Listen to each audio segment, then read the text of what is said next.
Hey everyone, I'm Dr. Donnelly. And I'm Dr. Hinson. And we are the Good Doctors of Abbey Research, and we're coming to you with our recap, analysis, and general ranting of episode 3 of the second season of The Handmaid's Tale, entitled Baggage. And, oh buddy, was there some? Yes. Full disclosure, Dr. Donnelly and I were both traumatized, and we use that word intentionally, by what took place on Lost. Honestly, don't get us started. Understanding this, how Lost didn't really fulfill any? And flat out lied to us. They lied to us. They told us, okay. See what I mean by a rant? So I'm doing the recap today because Dr. Donnelly has some very, leftover Lost baggage yes. that this episode churned up. Yes.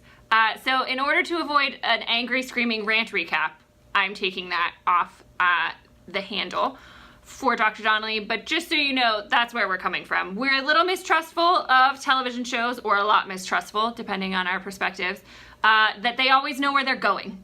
We also spent 5 years in the UK, where they tend to have shorter seasons and shorter series, as they call them, in terms of how long they take to tell a completed story.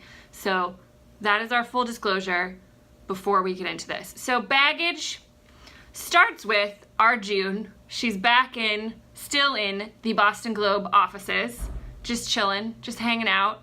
Still not eating protein to our thoughts, even though she's 13 weeks pregnant. But she looks healthy. I thought she looked healthy. Yeah, but she's running around. She's got a routine. She's found some different clothes. She's living in the offices. We get to see her fascinating reconstruction of what happened to Gilead. I think we see in this episode, she's going through this internal evaluation of what happened and how she was involved in it, what she did and didn't do. She's got a lot of guilt about this, which we'll come back to. So she's starting to piece together what happened. Guys, wasn't it amazing? She started a coup checklist. Just like we suggested! Just like we talked about. It was fantastic. So she has these sticky notes on the wall. The origins of Gilead, demilitarization, curtailing civil rights. I forget what the other one was. It would have been a lot easier to see if they didn't make the whole cinematography so dang dark. Is anyone else struggling with this, or is it just that I'm blind? Thoughts? I struggled with it, and I know we watched it in different places. So we had different screens going on, and I was like, is this just me? Are my eyes going? No, I don't know. Just change the gels, guys. And we hear that the Boston Globe had started doing a lot of investigating, as investigative journalists are wont to do. And the Boston Globe, some of the best. Into what was taking place and piecing together how we got from the local chapters of the Sons of Jacob, which as a reminder, that's what it's called. And Dr. Donnelly is going to intentionally interrupt me here to remind you why they're called the Sons of Jacob and what it all means.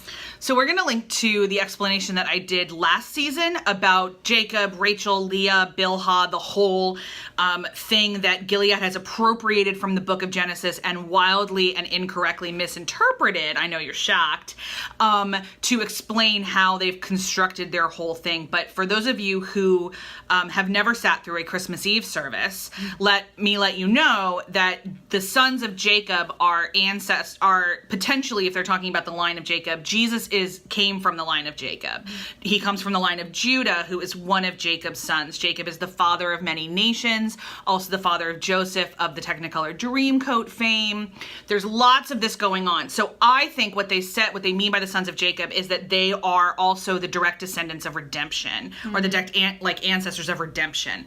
So I went into a long explanation of this last season, and just to save time, we're going to link a show note. If anyone has any further questions about it, I'm happy to film an addendum, just like I'm filming one for Martha. So let us know if that would be helpful.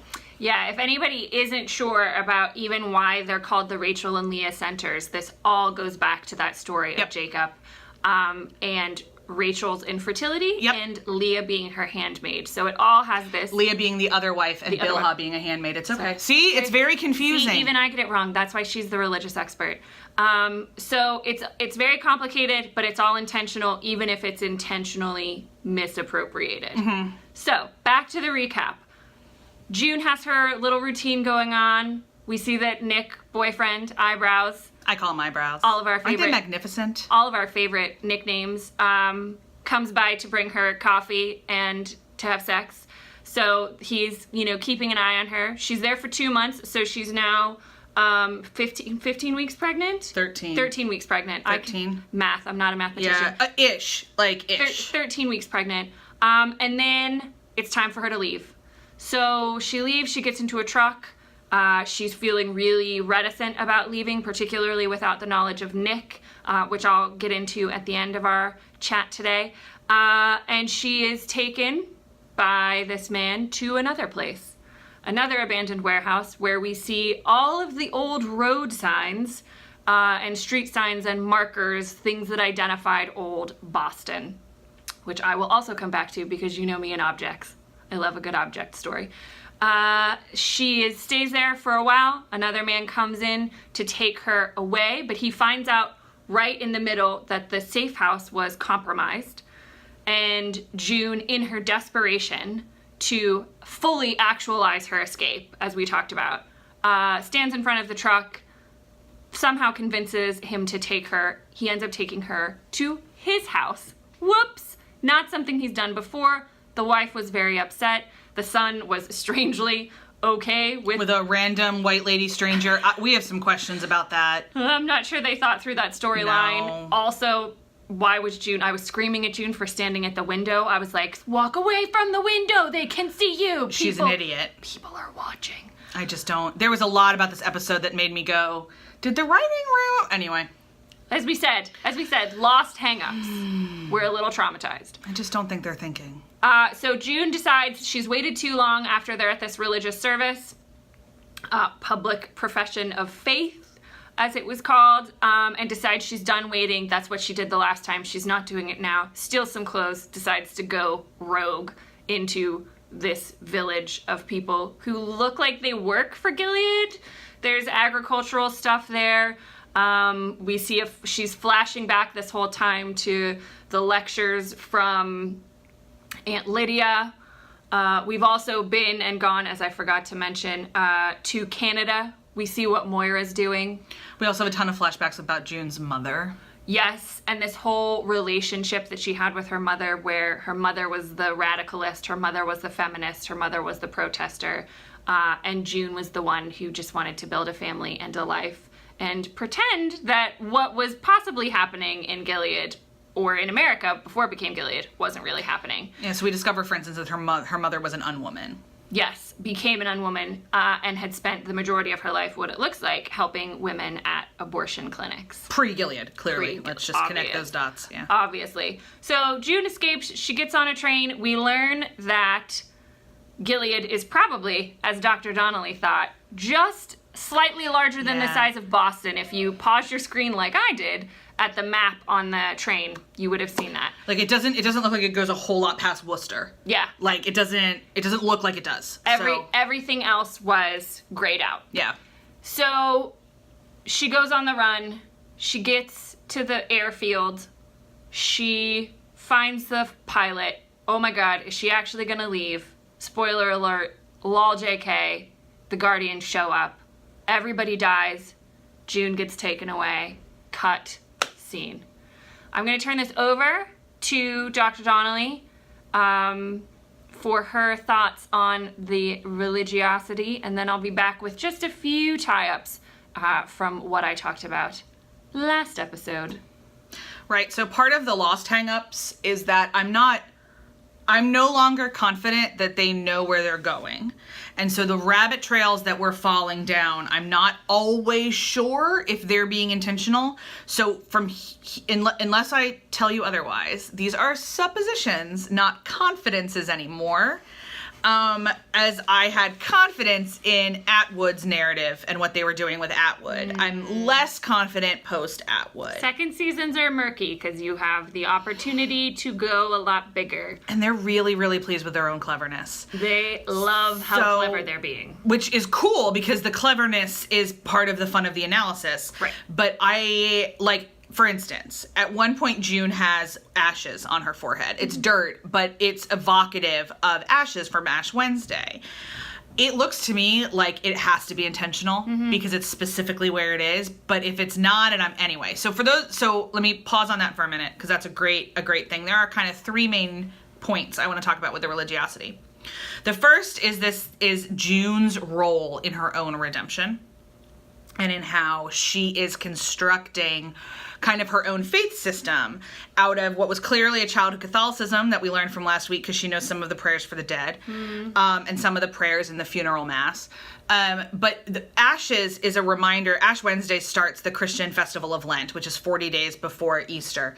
And the Good Friday service is entirely about reminding us that we are bodies having a spiritual experience. But fundamentally, we are bodies. And those bodies decay and they break down. And all we are as beings are, as one of my pastors would say, dust and God breath. That we were formed out of the dust. We were formed out of the ashes. God gave us the breath of life when he created us. In fact, the name Yahweh, you can say it like breath, and there's a lot of theories around it. That's why the Jews called, the Hebrew nations called God Yahweh, because it sounded like breath, because they understood that. And without breath, you become ashes again. You become dust again. And so every year in the Christian calendar, we set aside a service to remember that we are but dust.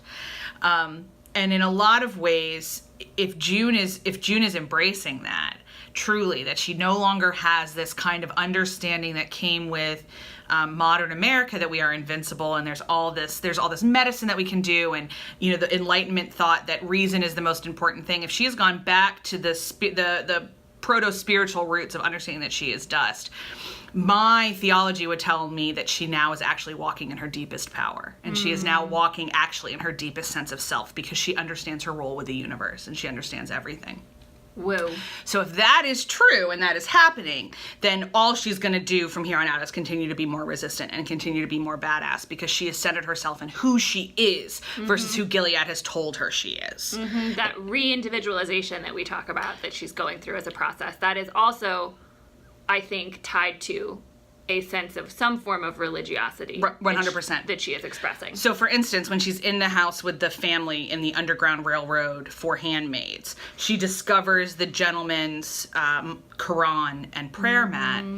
And I got a little nervous when she rolled out the prayer mat because prayer mats are incredibly personal. And depending on the form of Islam that he practices, it would not be cool for a woman to be touching his prayer mat. So I got a little bit like, June, come on. But that's not A, something she would necessarily know, or B, I got a little nervous for him on that. I was really glad she didn't pray on it. I would have been. I was so nervous she was going to do that. I was really, I was holding my breath, but she didn't. But the look on her face that there are still other forms of God was really, really beautiful and made me smile. Also, she asks these people in gray that are the Econo people, whatever. They went to the right kind of church that she could have gone to. She could have become one of those people if she wasn't an adulterer.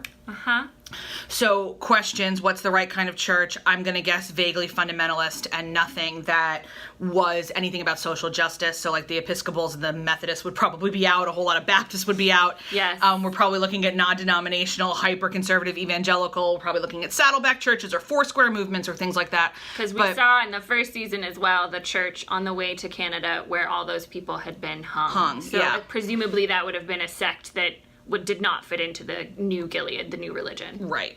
So we've got that, and a huge part of the point of Gilead is that they have to break down communal ties because everybody has to be reporting on everybody else. Well, all three Abrahamic religions are deeply communal. All three of them, Islam, Judaism, and Christianity, all thrive on community. So it's a further proof that the bastardization of the Old Testament that occurred through Gilead has broken down all three of those religious groups. I was really glad for the reminder that there were probably people of Muslim faith in Gilead, because in 1975, when Atwood wrote the book, that wasn't on her radar. Sure. So I'm really glad that we've introduced that for now. And finally, the thing that I do want to touch on is two of the lines that Sister Lydia said during Aunt Lydia said, I'm great with names, guys. Aunt Lydia said during her do-hick-a-majigger in the flashback, one of the lines that she used was, through the work of the penitent, we will heal. and stone by stone we will earn back the favor of our Lord. Also not how it works. Spoiler. So, to get there from the Christian scriptures is a leap, and is not great. Additionally, that then connects the idea of the penitent, then connects back to the ashes for me, because June is the true penitent. June is the one who actually understands her role in the universe versus Aunt Lydia and the Gilead folks who are manipulating their role in the universe and creating their own, because all theocracy is a manipulative reality. It's a manipulation of your own scriptures, because none of the scriptures, and yes, I have read all of them, She really has. advocate for a theocratic government. None of them.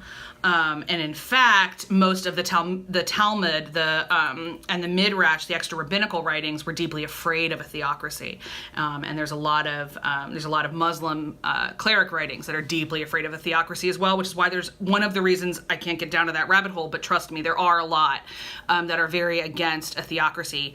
Except for Wahhabism, which is what Saudi Arabia runs. And I'll stop now because I could keep going. So back to objects. Yeah, so there wasn't a lot for my expertise in this, except, as I said, a couple of follow-ups. Two things I wanted to say that were my favorite parts from this episode was, one, the reference to Jordan Catalano, which helps us with our timeline. Yeah, this has to be around the aughts. We really think so. Hollaback Girl, that her and her mom were singing in the flashback, I looked it up, released in 2004, and that was still in America in the flashback. That song is old enough to vote. That song... No? I'm doing math wrong. You're doing math wrong, but close. But still. But it's close. It's old. It makes us feel old anyway. So Jordan Catalano, for those of you who don't know, is a reference to a character Jared Leto played in the short-lived MTV series My So-Called Life. ABC series. ABC, yes, sorry, they then replayed it on MTV. A lot. But it was a seminal part of those of us who grew up in the 90s, so we think, and pretty clear, that June is a millennial. Or like really low Xer. Yeah, either way. We're still plotting this sometime in the early to late aughts. Now we're thinking maybe the recession was a catalyst for the Sons of Jacob. All speculation. Yeah. We don't know, but we had a couple timeline markers, so that was important. I also loved, if anybody did or didn't catch this, it was very hard to see, but when June was in the land of the forgotten signs, which I will get back to in a second, when she was asked if she was a good witch or a bad witch, she was looking at a sign for Salem. Which is what we mean by they're really in love with their own cleverness. That's a great example of that. Like that, yeah. So, at the start of the episode, I want to talk a little bit about routine and how routine is really important for surviving confinement or imprisonment or incarceration, even if it's psychological, right? So at this stage, she's broken from her physical confinement-ish. She's still confined to a new environment that it restricts her access and her ability to move freely. Freedom from, not freedom to, remember? So she starts to build a routine. A physical routine and a mental routine to keep her mind engaged. And I studied people who were political prisoners, and that was one thing that was very intentional and important within the history of political prisoners in internment camps, people who are trying to maintain some kind of ideological strength. But even people who are incarcerated in what traditionally criminal prisons, is what we would say, it's important to build a routine. So we see that, and it's beautifully paralleled with what's happening with our dear Moira, R.I.P. Poussey, from Orange is the New Black. So that parallel was really great for me. June's routine of physical fitness and health, as well as her ritualized practice of maintaining the shrine, which has continued to grow. It is a part of her routine to commemorate these people, which is a huge part of how human beings remember, through objects and through routine, through ritual. We flash forward to Moira, who's doing the same thing. She's running, she's developed a routine to everyday life, and she runs through the memorial shrine to people who are from Americans. So that was a very clever parallel.